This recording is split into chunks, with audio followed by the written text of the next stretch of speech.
Isang pinagpalang araw sa ating mga tagapakinig. Sa episode na ito, pag-uusapan natin ang isang mabigat at kontrobersyal na tanong. Kasalanan bang mamatay na mahirap?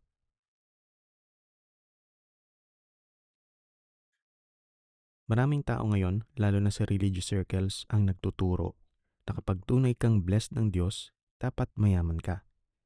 Kapag mahirap ka raw, kulang ka sa faith, kulang ka sa wisdom, o baka may kasalanan ka.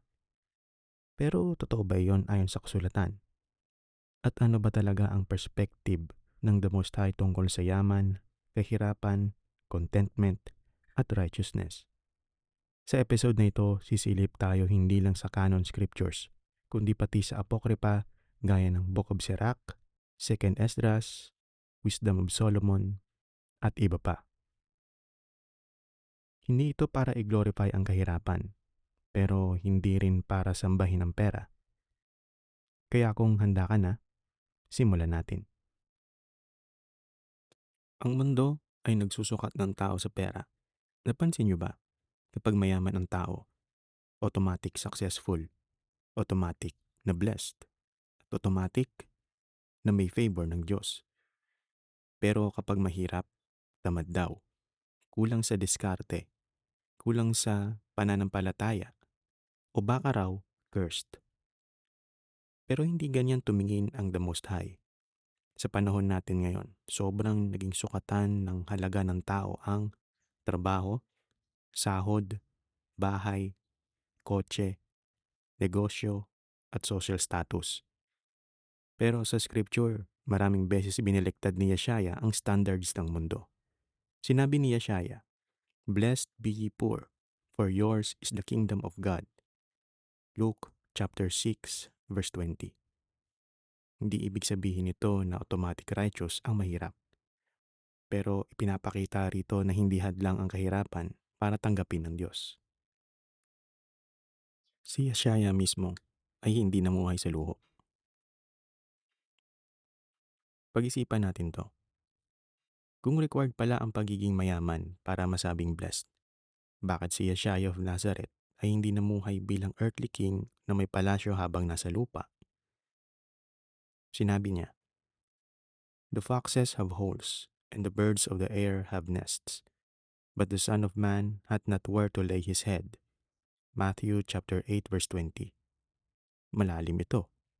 Ang Messiah mismo ay nakaranas ng simplicity and suffering. Hindi siya dumating na parang Roman emperor. Hindi siya dumating na may gold chariots. Kaya delikado kapag ginagawang sukatan ng spirituality ang pera. Pag-usapan natin ang mga mayayaman sa Biblia. Oo, mayaman sila. Pero hindi iyon ang punto. Ngayon, kailangan natin maging balanse. May mga lingkod din ng Diyos na pinagpala materially.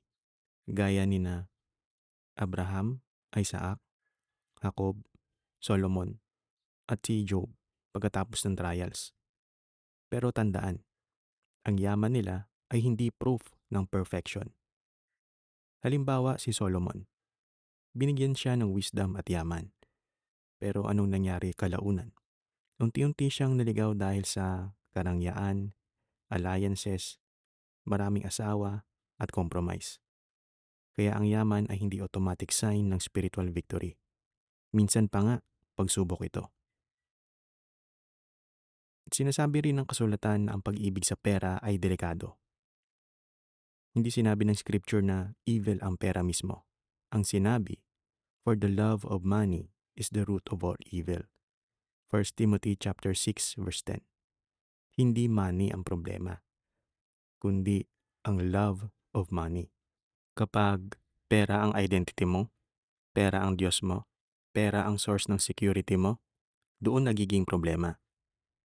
Maraming mayaman na miserable. Maraming sikat pero empty. Maraming successful sa mata ng tao pero spiritually dead. At maraming simpleng tao na may peace, wisdom, at malinis na puso. Ngayon titigan natin sa Book of Sirach. Sabi sa Sirach, mas mabuti ang marangal na mahirap. Sa Book of Sirach may napakagandang wisdom. Better is the poor being sound and strong of constitution, than a rich man that is afflicted in his body. Sirach chapter 30, verse 14. At isa pa, better is the poor being sound in his integrity than he that is perverse in his ways, though he be rich. Sirach chapter 19, verse 1. Napakalalim. Mas mabuti raw ang mahirap na may integrity kaysa mayaman pero bulok ang karakter.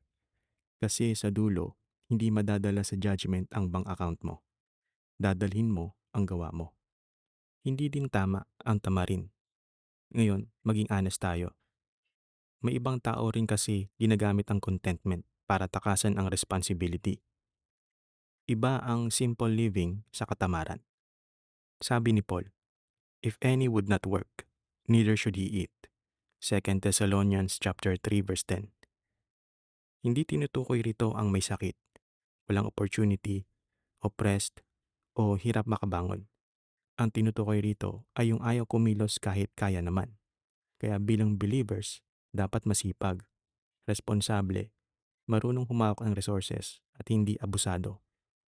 Hindi masama umasenso, hindi masama magnegosyo, hindi masama yumaman ng malinis, pero huwag gawing idol ang pera. Dumako tayo sa 2 Esdras. Ang sistema ng mundo ay bulok. Sa 2 Esdras, makikita natin na ang mundo mismo ay puno ng injustice. Hindi lahat ng mayaman ay blessed. Hindi lahat ng mahirap ay cursed. Minsan, baliktad pa nga. For this world is full of unrighteousness and infirmities. 2 Esdras chapter 4 verse 27. Kaya huwag kang magulat kung may corruption na yumayaman, may mabuting tao na naghihirap, may mandaraya na umaangat. Temporary lang ang system na ito. Hindi ito final judgment. Si Job ay hindi naghirap dahil masama siya. Tingnan natin si Job. Isa ito sa pinakamalaking example laban sa idea na kapag naghihirap ka, may kasalanan ka.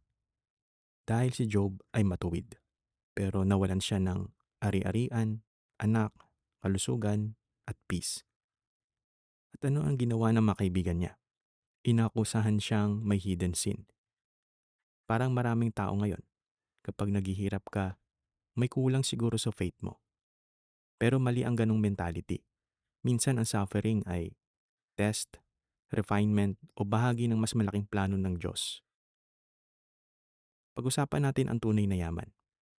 Ano ba talaga ang tunay na yaman ayon sa Scripture? Hindi lang pera. Kasama rito, wisdom, peace, righteousness, family, truth, at eternal life. Sabi sa Wisdom of Solomon, wisdom is more moving than any emotion. At love righteousness, ye that be judges of the earth. Hindi pera ang sentro, kundi righteousness. Ngayon, pag-usapan natin ang panganib ng prosperity gospel. May mga teachings ngayon na parang kapag faithful ka, automatic yayaman ka. Pero delikado iyon kapag sobra. Dahil maraming believers ang nade-destroy mentally kapag nagpe-pray sila pero hindi yumaman. Nagsikap sila pero hirap pa rin. Naging faithful sila pero may trials pa rin. Akala nila, pinabayaan ako ng Diyos. Hindi. Hindi vending machine ang the most high. Hindi lahat ng blessing ay pera. May blessings na protection, wisdom, escaped danger, healthy family, spiritual understanding, at peace of mind. Mga bagay na hindi nabibili. Huwag tayong matakot sa simpleng buhay. May pressure ngayon na dapat luxury lifestyle, branded lahat, flex culture, at social media validation. Pero maraming tao ang baon sa utang para lang magmukhang successful. Hindi mo kailangang makipagkompetensya sa mundo. Mas mabuti minsan ang simpleng buhay na may peace kaysa marangyang buhay na punong-puno ng anxiety. Ang final judgment ay hindi tungkol sa net worth. Sa pagbabalik ni Yeshaya, hindi itatanong, ilan followers mo? Gaano kalaki bahay mo? Magkano nasa bangko mo? Ang titimbangin, pananampalataya, obedience, mercy, justice, at puso mo. Sinabi ni Yeshaya, "For what shall it profit a man if he shall gain the whole world and lose his own soul?" Mark chapter 8 verse 36. Iyan ang tunay na tanong. Kaya mga kapatid, kasalanan bang mamatay na mahirap? Hindi. Ang kasalanan ay mawalan ng pag-ibig, mawalan ng righteousness, ibenta ang kaluluwa para sa pera, at kalimutan ang the Most High. Kung pagyayamanin ka ng Diyos, maging mabuting katiwala ka. Kung simple lang buhay mo, huwag kang mawalan ng dignidad. Dahil sa kaharian ng Diyos, hindi pera ang tunay na sukatan ng tao. Ang tunay na kayamanan ay wisdom, truth, obedience, at buhay na walang hanggan. Maraming salamat sa pakikinig. Shalom.